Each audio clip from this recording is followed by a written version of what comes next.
അസ്സലാമു അലൈക്കും വറഹ്മത്തുള്ളാഹി വബറകാതുഹു. അൽഹംദുലില്ലാ അസ്സലാത്തു വസ്സലാമു അലാ റസൂലില്ലാ വഅലാ ആലിഹി വഅസ്ഹാബിഹി അജ്മഈൻ അമ്മാ ബഅദ്. അല്ലാഹുമ്മ സ്വല്ലി അലാ മുഹമ്മദിൻ വഅലാ ആലി മുഹമ്മദ് കമാ സ്വല്ലൈത അലാ ഇബ്രാഹീം വഅലാ ആലി ഇബ്രാഹീം ഇന്നക ഹമീദും മജീദ്. അല്ലാഹുമ്മ ബാരിക് അലാ മുഹമ്മദിൻ വഅലാ ആലി മുഹമ്മദ് കമാ ബാറക്ത അലാ ഇബ്രാഹീം വഅലാ ആലി ഇബ്രാഹീം ഇന്നക ഹമീദും മജീദ്. أعوذ بالله من الشيطان الرجيم بسم الله الرحمن الرحيم ومن يبتغي غير الإسلام دينا فلن يقبل منه وهو في الآخرة من الخاسرين رب اشرح لي صدري ويسر لي أمري واحلل عقدة من لساني يفقهوا قولي اللهم علمنا ما ينفعنا وانفعنا بما علمتنا وزدنا علما وتقا وهدى وفقهنا في الدين. ഏറെ ബഹുമാനം നിറഞ്ഞ സത്യവിശ്വാസികളെ സഹോദരന്മാരെ, അള്ളാഹു സുബ്ഹാനഹു വ തആലയിൽ നിന്നുള്ള റഹ്മത്തും അള്ളാഹുവിൻ്റെ ബർക്കത്തും സദാസമയവും നമ്മളിലെല്ലാം വർഷിക്കുമാറാകട്ടെ. നമ്മുടെ ഓരോരുത്തരുടെയും നോമ്പുകളും നമ്മുടെ ഖുർആൻ പാരായണവും ഫർദ് നിസ്കാരങ്ങളും സുന്നത്ത് നിസ്കാരങ്ങളും അതുപോലെ തന്നെ നമ്മുടെ തറാവീഹ്, പിന്നെ നമ്മൾ ചെയ്തുകൊണ്ടിരിക്കുന്ന എന്തെല്ലാം നന്മകളുണ്ടോ, ദാനധർമ്മമാകട്ടെ മറ്റെന്തൊക്കെ സൽക്കർമ്മങ്ങൾ ഈ ഒരു സമയത്ത് നാം നിർവഹിച്ചു കൊണ്ടിരിക്കുന്നുണ്ടോ അതെല്ലാം അല്ലാഹു തആല നമ്മളിൽ നിന്ന് സ്വീകരിക്കുകയും അർഹമായ പ്രതിഫലം നമുക്ക് എല്ലാവർക്കും നൽകി രേഖപ്പെടുത്തി അനുഗ്രഹിക്കുകയും ചെയ്യുമാറാകട്ടെ. നമ്മളെല്ലാവരും ഒരു ആഡംബര കപ്പലിൽ യാത്ര ചെയ്യുന്നവരാണെന്ന് വിചാരിക്കുക. ഒരു വലിയ ലക്ഷറി ഷിപ്പിൽ നമ്മളൊക്കെ യാത്രക്കാരാണ്. അങ്ങനെ ഈ യാത്ര ചെയ്യുന്നൊരു സന്ദർഭത്തെക്കുറിച്ച് ഞാൻ പറയാം. ഞാൻ ജസ്റ്റ് ഇമാജിൻ ചെയ്യാൻ വേണ്ടിയിട്ട്, ഒന്ന് ചിന്തിക്കാൻ വേണ്ടിയിട്ട് പറയാണ്. നമ്മളൊക്കെ നമ്മുടെ വീട്ടിൽ ഉറങ്ങിക്കിടക്കുകയായിരുന്നു എല്ലാവരും. പെട്ടെന്ന് നമ്മൾ ഉറക്കുന്ന എണീറ്റ് നോക്കുമ്പോൾ നമ്മൾ കാണുന്നത് നമ്മളെല്ലാവരും ഒരു വലിയ ഷിപ്പിൽ യാത്ര ചെയ്യാണ്, ഒരു കപ്പലിൽ. ആ സമയത്ത് അവിടെ ഭക്ഷണം കഴിക്കാനുള്ള സൗകര്യമുണ്ട്, നല്ല വിഭവസമൃദ്ധമായ ഭക്ഷണങ്ങളുണ്ട്. അത് നമുക്ക് വേണ്ടി ഒരുക്കപ്പെട്ടതാണ്. അത് കഴിക്കാൻ വേണ്ടി നമ്മൾ പോയിരുന്നാൽ പോലും നമുക്കത് ആസ്വദിച്ച് കഴിക്കാൻ പറ്റുമോ ആ ഭക്ഷണം? ഞാൻ സ്വപ്നത്തെക്കുറിച്ചല്ല പറയണത്, യാഥാർത്ഥ്യത്തെക്കുറിച്ചാണ് പറയണത്. നമ്മൾ ഉറങ്ങായിരുന്നു നമ്മുടെ റൂമിൽ, ഉറക്കുന്നുണ്ട്, എണീറ്റ് നോക്കുമ്പോൾ നമ്മൾ കാണുന്നത് ഒരു വലിയ കപ്പലിൽ യാത്ര ചെയ്യാണ്. ഈ ഒരു സന്ദർഭത്തിൽ നമുക്ക് ആ ഭക്ഷണം കഴിക്കുമ്പോൾ പോലും ആ ഭക്ഷണത്തിലേക്ക് കംപ്ലീറ്റ്ലി ഫോക്കസ് ചെയ്യാൻ നമുക്ക് പറ്റൂല. എന്താ കാരണം? നമ്മളെ മൈൻഡിലൂടെ, മനസ്സിലൂടെ മിന്നി മറഞ്ഞു പോകുന്ന ഒരുപാട് ചോദ്യങ്ങളുണ്ട്. എൻ്റെ റൂമിൽ ഉറങ്ങാൻ കിടന്ന ഞാൻ എങ്ങനെ ഇവിടെ എത്തി? ആരാണ് എന്നെ ഇങ്ങോട്ട് കൊണ്ടുവന്നത്? ഞാൻ ഉറങ്ങാൻ കിടന്നപ്പോൾ ധരിച്ച വസ്ത്രമല്ലല്ലോ ഇപ്പോൾ ഉള്ളത്. അപ്പോൾ ഞാൻ എപ്പോഴാണ് ഡ്രസ്സ് മാറ്റിയത്? പിന്നെ ഈ കപ്പലിലേക്ക് കയറാൻ വേണ്ടിയിട്ട് ഏത് രാജ്യത്തേക്കാണോ പോകുന്നത് അപ്പോൾ അതിനനുസരിച്ചുള്ള കാര്യങ്ങൾ, ഒരുപാട് പ്രൊസീജിയറുകളുണ്ട്, പേപ്പർ വർക്കുകളുണ്ട്. അതൊക്കെ ഞാൻ എപ്പോൾ ചെയ്തു? പിന്നെ ഞാൻ എങ്ങോട്ടാണ് ഈ പോകുന്നത്? ഈ കപ്പലിൽ കയറിയിട്ട് ഞാൻ എവിടേക്കാണ് ഈ യാത്ര ചെയ്യണത്? എന്താണ് എൻ്റെ യാത്രയുടെ ലക്ഷ്യം? ആരാണ് എന്നെ ഇങ്ങോട്ട് കൊണ്ടുവന്നത്? പോർട്ടിലേക്ക് കൊണ്ടുവന്നത് ആരാ? ഇങ്ങനെ കുറേ ചോദ്യങ്ങളുണ്ട്. ഈ ചോദ്യങ്ങൾക്കെല്ലാം വളരെ സംതൃപ്തകരമായ ഉത്തരം നമുക്ക് ലഭിച്ചാൽ ഈ പറയുന്ന യാത്ര നമുക്ക് ആസ്വദിക്കാൻ പറ്റും. ഇല്ലെങ്കിലോ എത്ര നല്ല കാഴ്ചകൾ പുറത്ത് കാണാനുണ്ടെങ്കിലും ആ യാത്ര മാക്സിമം നമുക്ക് എൻ്റർടൈൻ ചെയ്യിപ്പിക്കാൻ പറ്റുന്ന രീതിയിലുള്ള സൗകര്യങ്ങൾ ആ ഷിപ്പിനകത്തുണ്ടെങ്കിലും ആ യാത്ര നമുക്ക് ആസ്വദിക്കാൻ പറ്റൂല. എന്താ കാരണം? ഇങ്ങനെ ഒരുപാട് സംശയങ്ങൾ, ഉത്തരം കിട്ടാത്ത ഒരുപാട് ചോദ്യങ്ങൾ നമ്മുടെ തലച്ചോറിലൂടെ കടന്നു പോകുന്നുണ്ട്. വാസ്തവത്തിൽ നമ്മൾ ഇനി ഒന്ന് ചിന്തിച്ചു നോക്കൂ.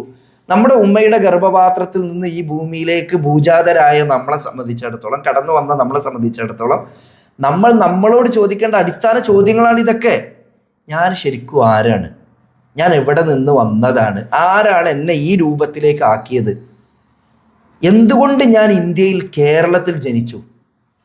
എന്തുകൊണ്ട് ഞാൻ ബഹ്റൈനിൽ എത്തിപ്പെട്ടു? ആരാണ് എന്നെ ഇങ്ങോട്ട് കൊണ്ടുവന്നത്? എന്തിനാണ് ഞാൻ ഈ ഭൂമിയിൽ ജീവിക്കുന്നത്?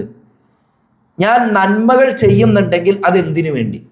തിന്മകൾ ചെയ്യാതിരിക്കുകയാണെങ്കിൽ എന്തുകൊണ്ട് ഞാൻ തിന്മകൾ ചെയ്യാതിരിക്കണം? മരിച്ചു പോയവരാരും തിരിച്ചു വരുന്നില്ലെങ്കിൽ പിന്നെ മരിച്ചവരൊക്കെ എങ്ങോട്ടാണ് പോകുന്നത്? ആരാണ് എന്നെ സൃഷ്ടിച്ചത്? എന്നെ ഇങ്ങനെ സംവിധാനിച്ചത്? അപ്പോൾ ഞാൻ ആരെയാണ് ആശ്രയിക്കേണ്ടത്? ഞാൻ ആരെയാണ് ആരാധിക്കേണ്ടത്? ഇങ്ങനെ അടിസ്ഥാനപരമായ ഒരുപാട് ചോദ്യങ്ങൾ നമ്മുടെ മുമ്പിലുണ്ട്.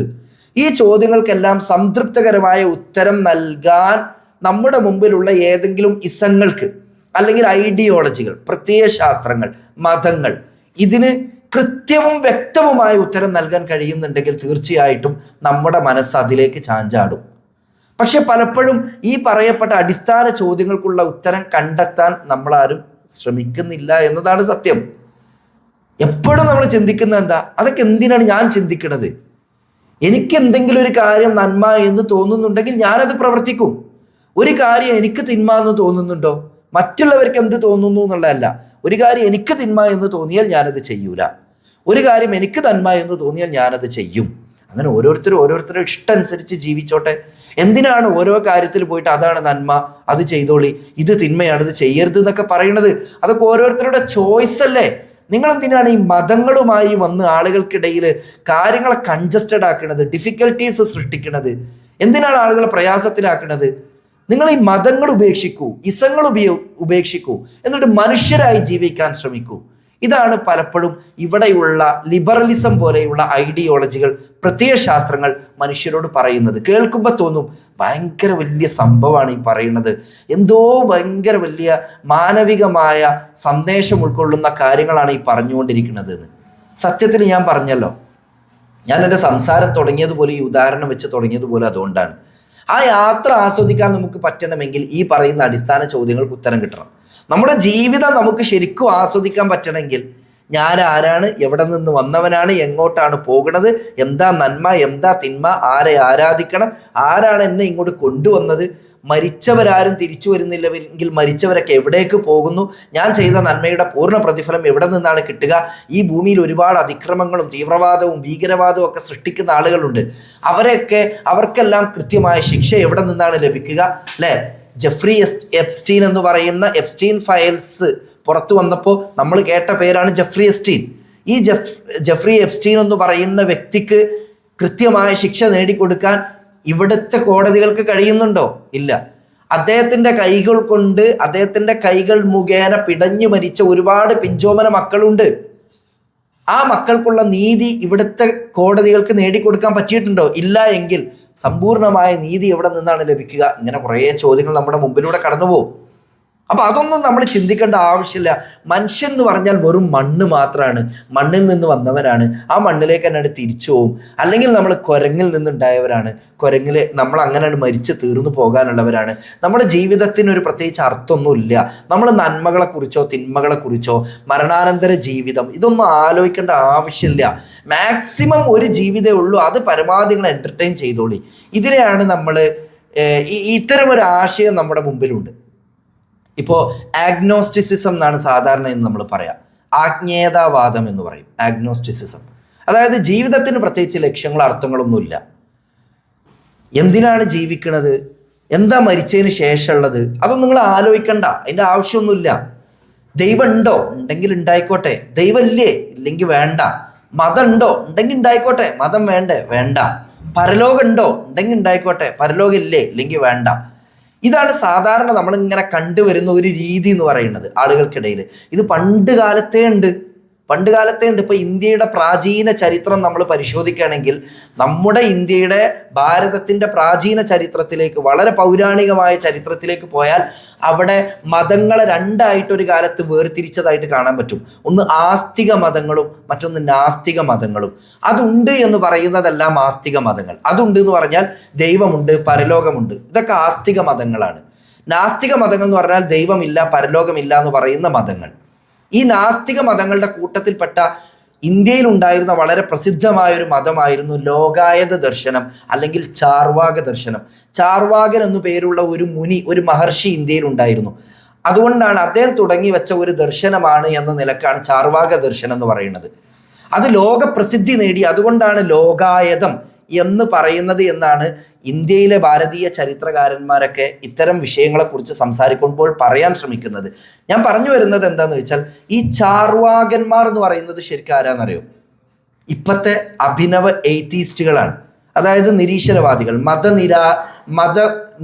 മതത്തെ നിരാകരിക്കുന്നവർ, അതായത് ലിബറലിസ്റ്റുകൾ. മതം വേണ്ട, പരലോകം വേണ്ട, ജീവിതത്തിന് പ്രത്യേകിച്ച് അർത്ഥങ്ങളൊന്നുമില്ല എന്ന് പറയുന്ന ആളുകൾ. ഈ ആളുകളെ ഒരു ഓൾഡ് വേർഷൻ, ഏൻഷ്യൻ വേർഷൻ ആയിരുന്നു ശരിക്കും ഈ പറയുന്ന ചാർവാകന്മാർ. ചാർവാക് എന്ന് പറഞ്ഞാൽ തന്നെ അർത്ഥം എന്താ അറിയോ? ചില സംസ്കൃത ഭാഷാ പണ്ഡിതന്മാർ അതിനെ നിർവചിക്കാൻ ശ്രമിക്കുന്നത് ഇങ്ങനെയാണ്. ചാർവ് എന്ന് പറഞ്ഞാൽ സംസ്കൃത ഭാഷയിൽ ചവക്കുക എന്നാണ്. ചാർവ്, ചവക്കുക. അപ്പൊ ചാർവാകന്മാർ എന്ന് പറഞ്ഞാൽ ചവക്കുന്നവർ എന്ന് പറഞ്ഞാൽ ഇങ്ങനെ ഭക്ഷണം കഴിച്ച് ജീവിക്കുന്നവർ. ചവക്കുക എന്ന് പറഞ്ഞാൽ എന്താ? ഭക്ഷണം കഴിച്ച് ജീവിക്കുന്നവർ. ജീവിതം എന്ന് പറഞ്ഞാൽ മാക്സിമം തിന്നാനുള്ളത് മാത്രമാണ് എന്ന് പറഞ്ഞാൽ ആസ്വദിക്കുക. അതിനപ്പുറത്തേക്ക് ഒന്നുമില്ല. നിങ്ങൾ തിന്നുക, കുടിക്കുക. നമ്മൾ പറയില്ലേ, പാട്ടും കൂത്തുമായിട്ട് നടക്കുക. പണ്ട് കാലത്ത് പ്രയോഗിച്ചൊരു പ്രയോഗമാണ് പാട്ടും കൂത്തും. കൂത്ത് പറഞ്ഞാൽ അറബിയിൽ ശരിക്കും ഭക്ഷണം എന്ന അർത്ഥം. പാട്ടും കൂത്തും എന്ന് പറഞ്ഞാൽ മാക്സിമം ഈ ദുനിയാവിലെ ഈ ലൈഫ് എൻ്റർടൈൻ ചെയ്ത് നടക്കുക. അതാണ് ചാർവാകന്മാർ പറയുന്നത്. അതിൻ്റെ ഒരു അഭിനവമായിട്ടുള്ള, അതിൻ്റെ ഒരു ന്യൂ വേർഷനാണ്, മോഡേൺ വേർഷനാണ് ശരിക്കും ഈ പറയുന്ന ലിബറലിസം എന്നൊക്കെ പറയുന്നത്. അപ്പോൾ ഇന്ത്യയിൽ പണ്ട് പ്രാചീന കാലത്ത് തന്നെ ഇത്തരം ആശയങ്ങൾ ഉണ്ടായിരുന്നു എന്ന് പറയാനാണ് ഞാൻ ഈ ഒരു പോയിന്റ് നിങ്ങളുടെ മുമ്പിൽ വിശദീകരിച്ചത്. അപ്പോൾ ഞാൻ പറഞ്ഞു, നമ്മൾ ഈ ദൈവത്തെക്കുറിച്ച് സംസാരിക്കേണ്ട ആവശ്യമില്ല, പരലോകത്തെക്കുറിച്ച് സംസാരിക്കേണ്ട ആവശ്യമില്ല, നന്മകളെക്കുറിച്ചും തിന്മകളെക്കുറിച്ചും ഒന്നും സംസാരിക്കേണ്ട ആവശ്യമില്ല. ദൈവം ഉണ്ടെങ്കിൽ ഉണ്ടായിക്കോട്ടെ, പരലോകം ഉണ്ടെങ്കിൽ ഉണ്ടായിക്കോട്ടെ, ഇല്ലെങ്കിൽ വേണ്ട. ഇത്തരം ആശയത്തെയാണ് നാം പറയുന്നത് ആഗ്നോസ്റ്റിസിസം എന്ന് പറയുന്നത്, ആജ്ഞേയതാവാദം. ഈ ആജ്ഞേയതാവാദം എന്ന് പറയുന്നത് അട്ടർ ഫെയിലിയർ ആണ്. അതിന് തന്നെ നിലനിൽക്കാൻ കഴിയാത്തൊരാശയമാണെന്നുള്ളതിൻ്റെ ഏറ്റവും വലിയ തെളിവാണ് ഞാൻ തുടക്കത്തിൽ പറഞ്ഞ ഉദാഹരണം. ആ ഷിപ്പിൽ യാത്ര ചെയ്യുന്ന ഒരാളെ സംബന്ധിച്ചിടത്തോളം എവിടേക്കാണ് ഞാൻ പോകുന്നത്, എങ്ങനെ ഞാൻ എത്തിപ്പെട്ടു എന്നുള്ള ചോദ്യത്തിന് ഉത്തരം കിട്ടാതെ ആ യാത്രയൊക്കെ ആസ്വദിക്കാൻ പറ്റൂല. അപ്പം നമ്മളിവിടെ വന്നതിൻ്റെ പിന്നിലുള്ള ലക്ഷ്യം എന്താണെന്ന് തീർച്ചയായും നമ്മൾ അറിയണം. ഞാൻ വന്നെങ്കിൽ വന്നു, ഞാനിപ്പോൾ എന്തിനാ അതൊക്കെ നോക്കുന്നത്? അങ്ങനെയല്ല.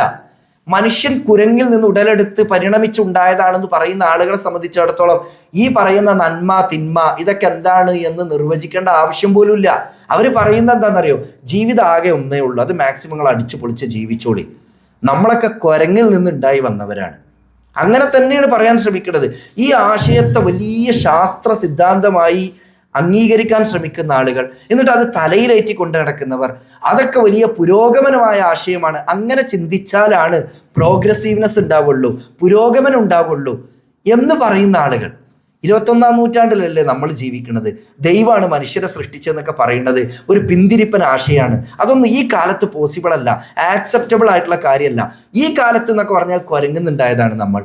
അല്ലെങ്കിൽ മനുഷ്യനെ സംബന്ധിച്ചിടത്തോളം അത് ദൈവം ഉണ്ടാക്കിയതാണ് മനുഷ്യനെന്നൊന്നും പറയുന്നതിലൊരു അർത്ഥമില്ല എന്ന് വലിയ സയൻസിൻ്റെ, ശാസ്ത്രത്തിൻ്റെ പരിവേഷം നൽകി ഇത്തരം ആശയങ്ങൾ അവതരിപ്പിക്കുകയാണ്. കേൾക്കുമ്പോൾ നമ്മൾ വിചാരിക്കും, ഓ ഇതൊക്കെ എന്തോ വലിയ ആശയങ്ങളാണ് ഈ പറയുന്നത്, ഫിലോസോഫിക്കലായ വലിയ വലിയ ചിന്തകളാണ് ഇവർ സമർപ്പിക്കുന്നത്. എന്നിട്ട് ഈ ആശയം പറയുന്ന ആളുകളുണ്ട്. ഇപ്പൊ ഡെസ്മണ്ട് മോറിസ് എന്ന് പറയുന്ന ഒരു എഴുത്തുകാരുണ്ട്. അദ്ദേഹത്തിൻ്റെ ഒരു പുസ്തകമുണ്ട്, ദ നെയ്ക്ക്ഡ് എയ്പ്പ് എന്ന് പറഞ്ഞിട്ട്, നഗ്നവാനരൻ എന്നാണ് ആ പുസ്തകത്തിൻ്റെ പേര്. മാതൃഭൂമി ആ പുസ്തകം മലയാളത്തിലേക്ക് പ്രസിദ്ധീകരിച്ചിട്ടുണ്ട് നഗ്നവാനരൻ എന്നുള്ള പേരിൽ. നഗ്നവാനിരി എന്ന് പറഞ്ഞിട്ടൊരു പുസ്തകമുണ്ട്. എന്നിട്ട് ആ പുസ്തകത്തിൽ അദ്ദേഹം പറയാൻ ശ്രമിക്കുന്ന ഒരു കാര്യം എന്താ അറിയോ? മനുഷ്യൻ എന്ന് പറഞ്ഞാൽ കുരങ്ങ് തന്നെയാണ്. നെയ്ക്ക്ഡ് എയ്പ്പ്, എയ്പ്പ് എന്ന് പറഞ്ഞാൽ എന്താ? കുരങ്ങ്. അപ്പം നെയ്ക്ക്ഡ് എയ്പ്പാണ് പറഞ്ഞാൽ കുരങ്ങ്, നഗ്നനായ കുരങ്ങൻ. അതാണ് മനുഷ്യനെ പറ്റിയാണ് പറയുന്നത്. കുരങ്ങിന് തോൽക്കുപ്പായുണ്ട്, രോമക്കുപ്പായം ശരീരത്തിലുണ്ട്, മനുഷ്യനതില്ല. അപ്പോൾ മനുഷ്യൻ ആരാണ്? നെയ്ക്ക്ഡാണ്, ന്യൂഡാണ്, രോമക്കുപ്പായം ശരീരത്തിലില്ല. എന്നാൽ സംഭവം മനുഷ്യൻ കുരങ്ങനെയാണ്. അപ്പോൾ കുരങ്ങനെ സംബന്ധിച്ചിടത്തോളം ധാർമ്മികത, മൊറാലിറ്റി എന്ന് പറയുന്ന ഒരു സാധനം ഉണ്ടോ? ഇല്ല. കുരങ്ങിന് അതിൻ്റെ ഇണയുമായിട്ട് സെക്ഷൽ ഇൻ്റർകോഴ്സിൽ ഏർപ്പെടുമ്പോൾ, ലൈംഗികമായ ബന്ധത്തിൽ ഏർപ്പെടുമ്പോൾ മറ സ്വീകരിക്കണോ? വേണ്ട. ഹയാ ബാധകമാണോ? മോഡസ്റ്റി, ലജ്ജ ബാധകമാണോ? അല്ലേ അല്ല. മനുഷ്യനും അങ്ങനെ തന്നെയാണ്. അതുകൊണ്ടാണ് പബ്ബുകൾ സജീവമാകുന്നത്, അതുകൊണ്ടാണ് ന്യൂഡിറ്റി ബീച്ചുകൾ സജീവമാകുന്നത്. മനുഷ്യൻ പരമാവധി ഇടപഴകി ജീവിക്കുന്നത്.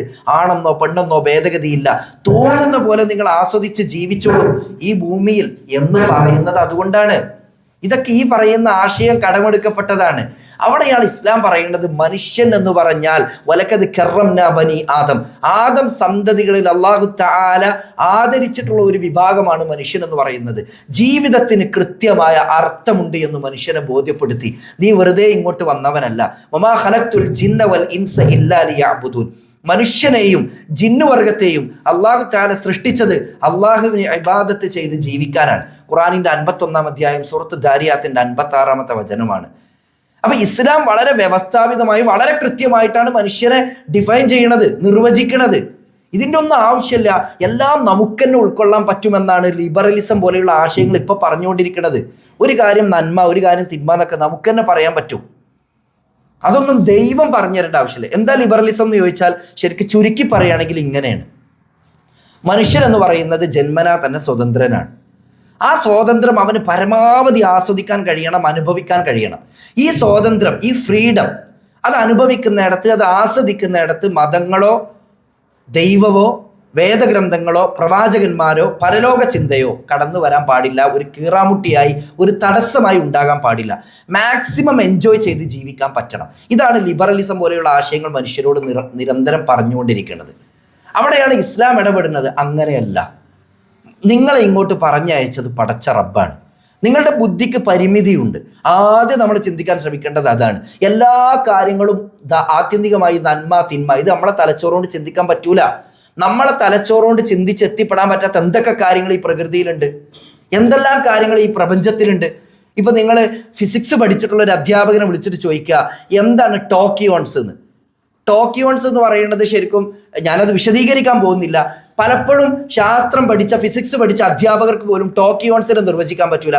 അവർ പറയും ടോക്കിയോൺസ് എന്ന് പറയുന്നത് വെറും ഒരു ആശയം മാത്രമാണ്, അതൊരു ഒരു ആശയം എന്ന നിലക്ക് പറയാൻ പറ്റുള്ളൂ, ഒരു കാഴ്ചപ്പാട് എന്ന നിലക്ക് പറയാൻ പറ്റുള്ളൂ, അതിനെ നമുക്ക് നിർവചിക്കാൻ പറ്റുള്ളൂ, നമ്മുടെ പരിധിയിൽ വരുന്നതല്ല അത്.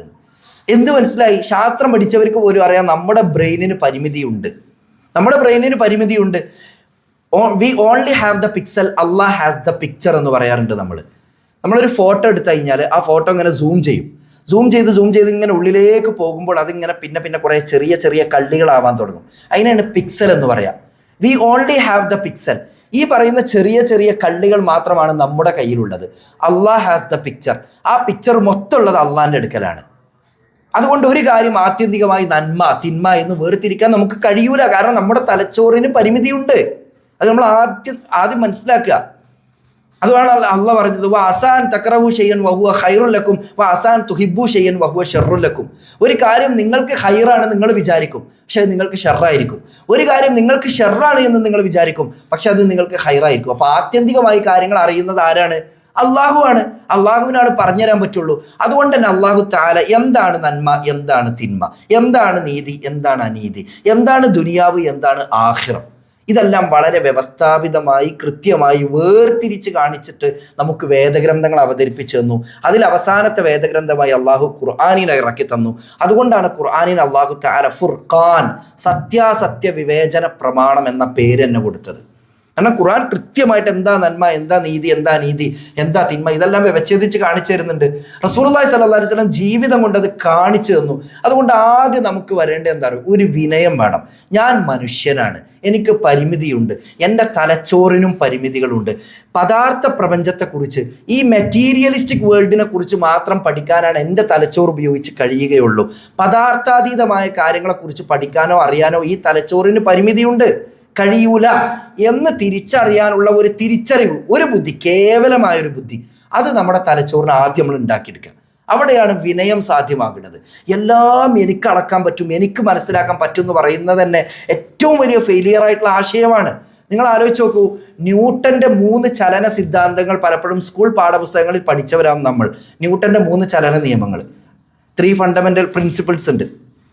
ഈ 3 ചലന നിയമങ്ങൾ പഠിച്ച ആളുകൾ ഇതൊരു കാലത്ത് ഇത് പഠിച്ചെടുത്തിട്ട് ഈ ന്യൂട്ടൻ്റെ 3 ചലന നിയമങ്ങൾ പ്രാബല്യത്തിൽ വന്നതോടുകൂടി ഈ കാണുന്ന മഹാപ്രപഞ്ചം എങ്ങനെയാണ് വർക്ക് ചെയ്യുന്നത് എന്ന് നമുക്ക് മനസ്സിലായിട്ടുണ്ട്.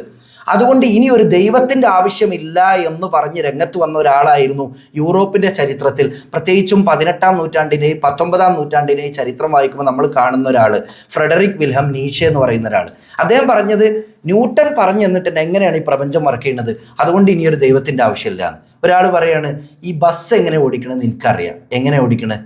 അപ്പോൾ അയാൾ പറയാണ്, ഒരു ബെല്ലാണ്ട് അടിക്കുമ്പോൾ ബസ്സണ്ട് ഓടും, 2 ബെല്ലാണ്ട് അടിക്കുമ്പോൾ ബസ്സണ്ട് നിൽക്കും, അങ്ങനെയാണ് ബസ് ഓടിക്കണത്. ഇങ്ങനെ പറഞ്ഞാൽ എങ്ങനെ ഉണ്ടാവും? അതിൻ്റെ പിന്നിലൊരു ഡ്രൈവർ ഉണ്ട് എന്നുള്ള ബോധം അയാൾക്ക് വേണ്ടേ? അത് നിയന്ത്രിച്ചു കൊണ്ടുവരുന്നൊരു ഡ്രൈവറില്ലേ?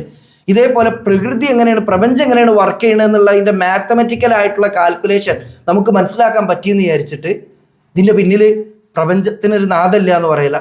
അപ്പോൾ ഇതാണ് ഇവിടുത്തെ ലിബറലിസ്റ്റുകൾ പറയാൻ ശ്രമിക്കുന്നത്. ഇത് പലപ്പോഴും സോഷ്യൽ മീഡിയയിലൂടെ നന്നായിട്ട് നമ്മുടെ കുട്ടികളിലേക്ക്, മക്കളിലേക്ക്, തലമുറയിലേക്ക് ഇൻഫ്ലുവൻസ് ചെയ്യുന്നുണ്ട്. അതുകൊണ്ട് നമ്മൾ ചെറിയ കുട്ടികൾക്ക് സോഷ്യൽ മീഡിയ യൂസ് ചെയ്യാത്തൊരു ലോകത്തെക്കുറിച്ചല്ല അവർക്ക് പറഞ്ഞു കൊടുക്കേണ്ടത്. ഇങ്ങനെയുള്ള അപകടങ്ങളെക്കുറിച്ച് അവരെ ബോധേഡാക്കുക. ഇങ്ങനെ അപകടങ്ങൾ ഇതിൽ ഒളിഞ്ഞിരിക്കുന്നുണ്ടെന്ന് അവർക്ക് പഠിപ്പിക്കുക. സോഷ്യൽ മീഡിയ ഒക്കെ നമ്മൾ അവരെ ഉപയോഗിക്കണ്ട എന്ന് പറഞ്ഞാലും ചിലപ്പോൾ അവർ ഉപയോഗിക്കുന്ന ഒരു സാഹചര്യമൊക്കെ വരും. അതുകൊണ്ട് നമ്മൾ കഴിവിൻ്റെ പരമാവധി ശ്രദ്ധിക്കുക. അതോടൊപ്പം തന്നെ അഖീദ അവരെ കൃത്യമായി പഠിപ്പിക്കുക. നമ്മുടെ ദീനിൻ്റെ ബേസ് എന്താണെന്ന് കൃത്യമായി പഠിപ്പിക്കുക. ഞാൻ സമയം അധികരിപ്പിക്കുന്നില്ല, നിർത്തുകയാണ്. ഞാൻ പറഞ്ഞല്ലോ, ഈ ഒരു സ്ഥാപനം, ഇവിടെയുള്ള മദ്രസ, തീർച്ചയായിട്ടും എനിക്കറിയാം, പേഴ്സണലി എനിക്ക് അറിയുന്നത് കൊണ്ടാണ് ഞാൻ പറയുന്നത്, നമ്മുടെ ദീനിൻ്റെ ബേസ് പഠിപ്പിക്കുന്ന വിഷയത്തിൽ ഇവിടുത്തെ ടീച്ചേഴ്സ് നന്നായിട്ട് ശ്രമിക്കുന്നുണ്ട്. അവരതിനു വേണ്ടി ഉണ്ടാക്കിയെടുത്ത സിലബസ് ആണെങ്കിലും ആ വിഷയത്തിൽ അവർ കാണിക്കുന്ന ജാഗ്രത. കാരണം മക്കളെ ചെറുപ്പം മുതലേ നമ്മൾ പണ്ട് ലാ ഇലാഹ ഇല്ലല്ലാഹ് പഠിപ്പിച്ചു, അങ്ങനെയൊക്കെ ആണെങ്കിൽ ഇപ്പോഴും അത് പഠിപ്പിക്കുന്നുണ്ട്. പക്ഷെ ഒന്നുകൂടി നമ്മൾ അഡ്വാൻസ്ഡ് ആയിട്ട് ചില കാര്യങ്ങൾ കൊടുക്കേണ്ടി വരും. ഇപ്പം നമ്മൾ അള്ളാഹു ഉണ്ട് എന്നുള്ളതിന് ഇസ്ലാം പഠിപ്പിക്കുന്ന തെളിവുകളും കാര്യങ്ങളൊക്കെ ഈ ചെറിയ പ്രായം മുതൽ കുട്ടികൾക്ക് വളരെ കൃത്യമായി അഖീദ എന്താണെന്ന് പഠിപ്പിച്ചു കൊടുക്കണം. അത് പഠിപ്പിക്കുന്ന ഒരു സ്ഥാപനമാണിത്. അതുകൊണ്ടാണ് പറയുന്നത്, നമ്മുടെ മക്കളെ ഈ കാര്യത്തിൽ നമ്മൾ കൂടുതൽ പ്രൊമോട്ട് ചെയ്യണം. അവരെ ദീന് കൃത്യമായി പഠിപ്പിക്കാൻ നമ്മൾ പരിശ്രമിക്കണം. ആ വിഷയത്തിൽ ഒരുപാട് ജാഗ്രത എന്തായാലും കാണിക്കണം. ഇല്ലെങ്കിൽ ഒരു സ്വതന്ത്രവാദത്തെക്കുറിച്ച് ചിന്തിക്കുമ്പോഴേക്ക് അവർക്ക് മതം ഒരു ബേർഡനായി മാറും, ഒരു ഹെക്റ്റിക്കായി മാറും. അവർ ആ മതത്തെ മാറ്റി നിർത്താനും ഒരു സ്വതന്ത്ര ലോകത്തേക്ക് തിരിഞ്ഞു പോകാനും അത് കാരണമാകും. അത് പിന്നീട് നമുക്കും അവർക്കുമെല്ലാം നഷ്ടമാകുന്ന ഒരു അവസ്ഥയിലേക്ക് എത്തിക്കും. അള്ളാഹു സുബ്ഹാനഹു വ തആല ദീന് കൃത്യമായി പഠിക്കാനും മനസ്സിലാക്കി മുന്നോട്ട് പോകാനുമുള്ള തൗഫീഖ് നമുക്കെല്ലാവർക്കും നൽകി അനുഗ്രഹിക്കുമാറാകട്ടെ. നമ്മുടെ വീഴ്ചകളും പോരായ്മകളും അള്ളാഹു നമുക്ക് പുറത്തു മാപ്പാക്കി തരുമാറാകട്ടെ. ربنا تقبل منا إنك أنت السميع العليم وتب علينا إنك أنت التواب الرحيم وآخر دعوانا الحمد لله رب العالمين. السلام عليكم.